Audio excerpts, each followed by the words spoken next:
This series considers a number of important issues in bridge resource management.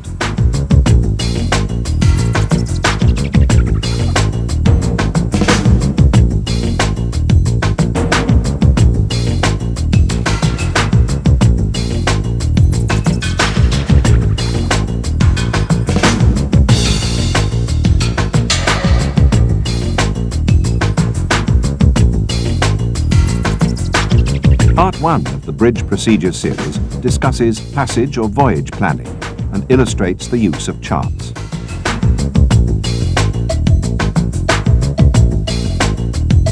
This video deals with navigational charts and associated publications.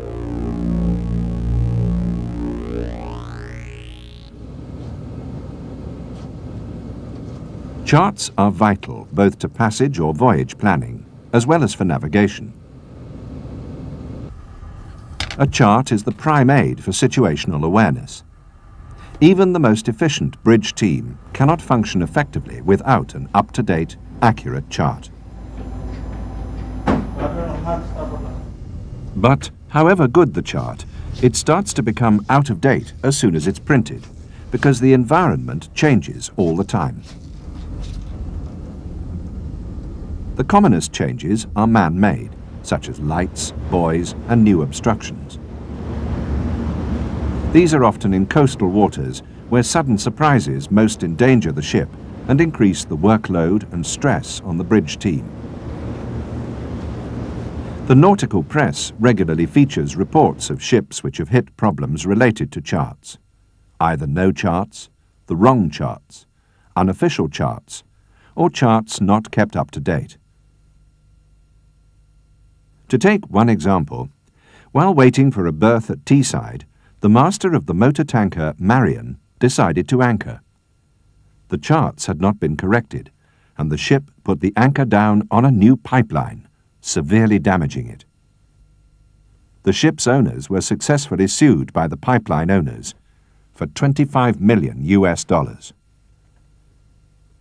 The changes to the UK Admiralty charts are contained in the weekly Notices to Mariners. Hydrographic offices in other parts of the world will have their own methods of updating chart information. Most changes are notified by port and coastal authorities and surveys, but mariners can also register changes that they have observed. Radio navigation warnings, good afternoon. Yeah. The dangerous wreck, yeah. Trinity House informed. Voyage to be laid. No pollution evident. Search and rescue being coordinated by MRCC Dover. Right, MRCC Dover, thank you very much. Ships can call the radio watch at the United Kingdom Hydrographic Office directly. This is manned 24 hours a day, every day of the year. The navigation warning officer judges whether the report represents an immediate hazard to navigation. If it is, a NavTex warning is sent out. If not, the information becomes part of the database of the Hydrographic Office.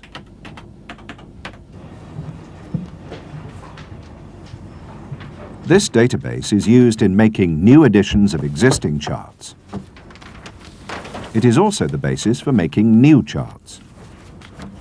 When a new chart is required, all the available survey information is assembled. This can include hydrographic surveys from 100 years ago and satellite photography from yesterday. It is all adjusted to the same scale and compared and contrasted. Then it is sifted, selected and combined into a workable chart with the right amount of information for safe navigation. New surveys are referenced to WGS 84, World Geodetic System 1984, the reference datum for GPS. New editions and new charts may also be referenced to WGS 84.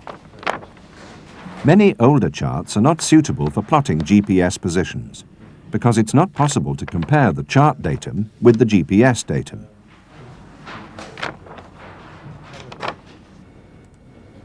A chart can only be as accurate as the survey information that is used to compile it. A depth is marked on the chart because a survey said that was the depth. But only in a very few areas has every metre of the seabed been surveyed. Beware of what may lie between soundings. The QE2 grounded off Martha's Vineyard in 1992. The official report found that a contributory factor was that the actual depth of the rocks was significantly shallower than the depth marked on the chart. The chart was based on a 1939 survey, which was not up to today's standards. There were no survey dates on the charts, and the official report considered that the master was deceived by their appearance and placed undue reliance on them. The cruise had to be abandoned, and the vessel had to proceed to dry dock. The cost can probably be counted in millions of dollars. Improving and keeping charts up to date is an essential task. Once an alteration has been confirmed, it's included in the notice to mariners, and a tracing for a chart correction may be drawn up. It's important that the tracing is precise.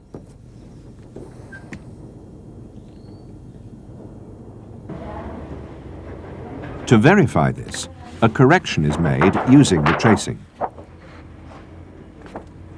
This is compared to a correction done using only the notices to mariners.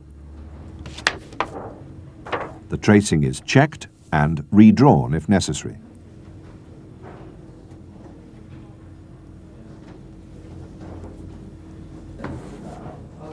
All the charts held at the United Kingdom Hydrographic Office are then brought up to date. They include all the corrections right up to the date of purchase. These methods, using templates and special stamps and blocks, are only suitable for correcting large numbers of charts. But the care and attention to detail and the precision required are equally important whether you have to correct one chart or several hundred.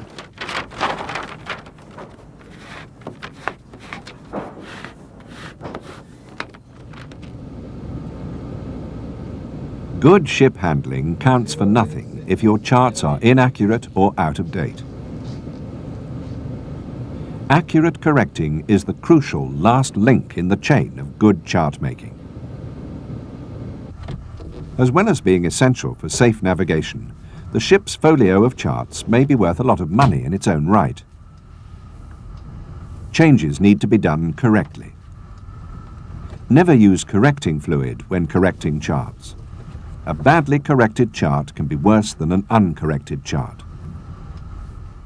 This red is the wrong colour and will make the chart difficult to read at night and may well fade in time.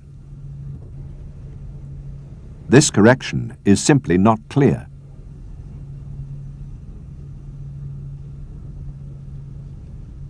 And this correction is in the wrong place.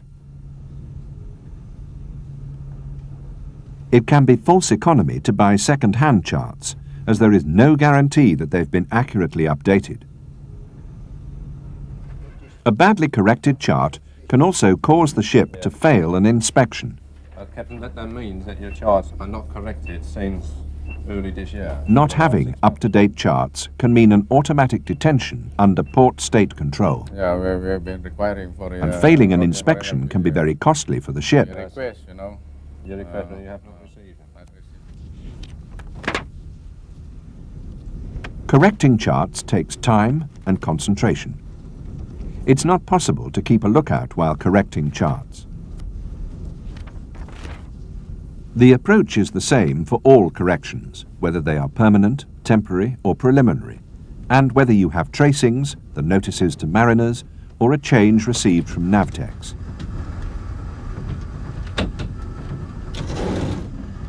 Take out each portfolio of charts and identify those which need corrections. Then, if the time available is limited, prioritize them. Start with those needed for the current voyage, then those for the upcoming voyage, and finally the remainder.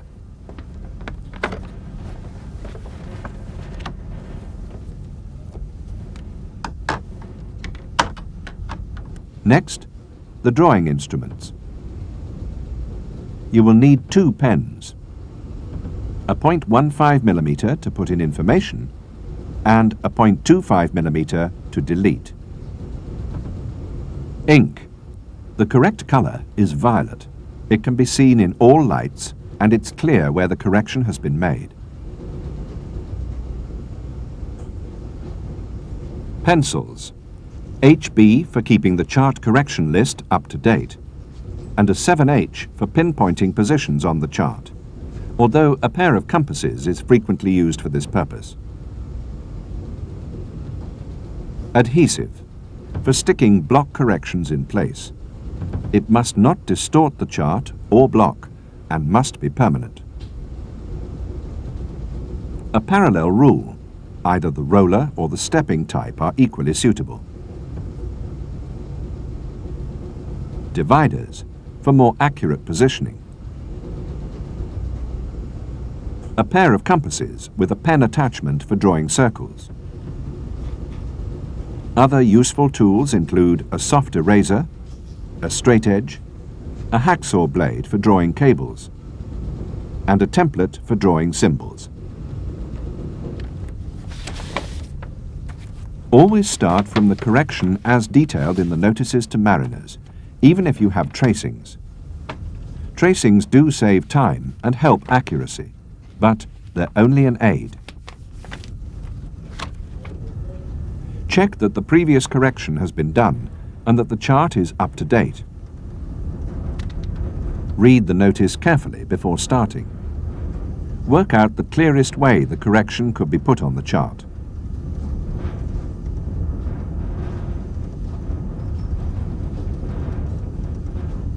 Using tracings means that the position of the correction is found quickly. Line up the tracing accurately using the reference points given on the tracing. In this case, the position of the wreck is the most important element. The correction must never be copied down as it appears on the tracing. Stand comfortably. Don't stretch when actually making the correction.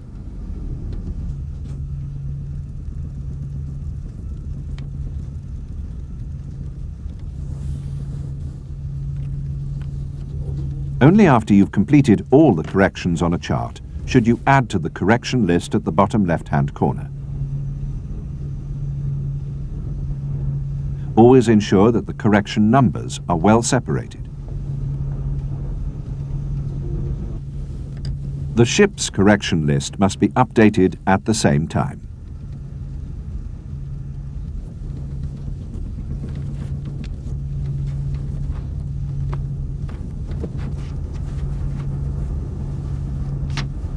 The second correction we're going to look at is a change of a light. Always understand and plan the correction before you begin.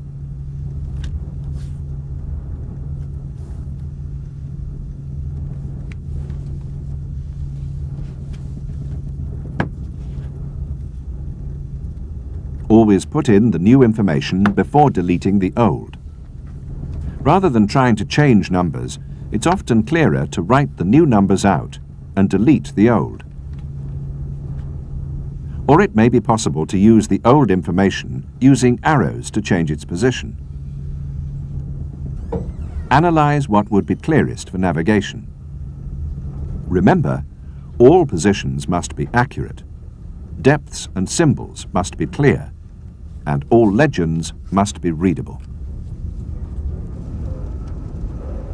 When all the corrections on a chart are done, record that on the chart and in the ship's list of chart corrections, so that the master, the relief officers, and any inspectors can easily check for themselves that the charts are up to date.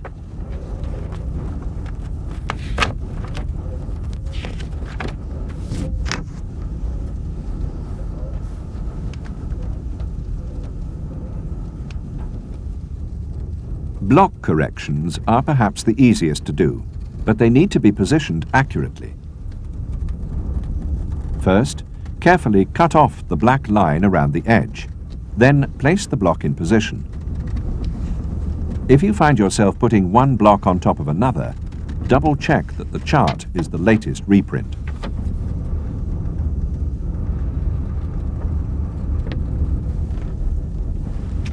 Other sources of information vital to passage planning also need to be corrected. These include lights, fog signals, and radio signals. The notices to mariners include these changes, as well as reprints of the navigational warnings given out by radio.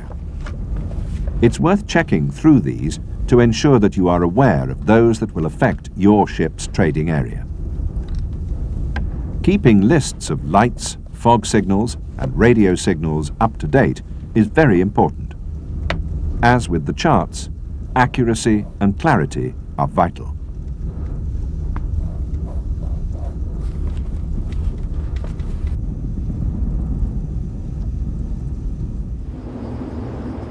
Although the basic elements of navigation have not changed with time, new technology does bring continual improvement to the equipment available on the bridge. Until recently, these improvements have been incremental. Satellite photography for better charts. ARPA and digitized radar for collision avoidance. GPS for position fixing. Today, the technology on the bridge is on the threshold of a new era, when many advances will be combined into the integrated bridge. This can incorporate a display that includes the chart, the passage plan, the ARPA, and the GPS information. Some systems, raster systems, are based on a photographic image of the chart that cannot be adapted. Others, vector systems, work with a fully digitized chart. The information displayed can be altered to suit the officer or passage. There are a number of these systems in development and early use. In time, it seems likely that they will come to replace the traditional chart on many ships. The advantages are that these systems make the position of the ship very easy for everyone to visualize. They offer an improved situational awareness for the bridge team. This is especially valuable in harbor approaches and in traffic situations with fast currents. Light sectors change as the bearing of the ship changes. The outline of the ship is to scale. Often other data, such as light lists or radio signals, can be displayed in a window. This is handy when passage planning. The display can be adapted to the ship's or the individual officer's needs, displaying more or less data as required. Often, the informational display is recorded and can be replayed later, a useful training aid. This recording may come to replace all or part of the traditional log. But, however good they are only an aid to navigation. Over-reliance on electronic aids can cause accidents. Traditional navigational skills and proper training remain vitally important. And the new systems still need to be updated. Today, this is usually done from a CD-ROM, but eventually it may be done by a satellite link-up. These systems do require training and adaptation by an officer. They do not change the basics of safe navigation and the balance the officer of the watch has to strike between the window, the radar, and the chart. But they do offer a new and effective tool to help the navigator. Whether digital or paper, accurate and up-to-date charts and navigational information are vital to every ship. That means correcting the chart and associated publications regularly in the right way. Remember that the chart is only as accurate as the surveys used to compile it and the corrections made by previous officers.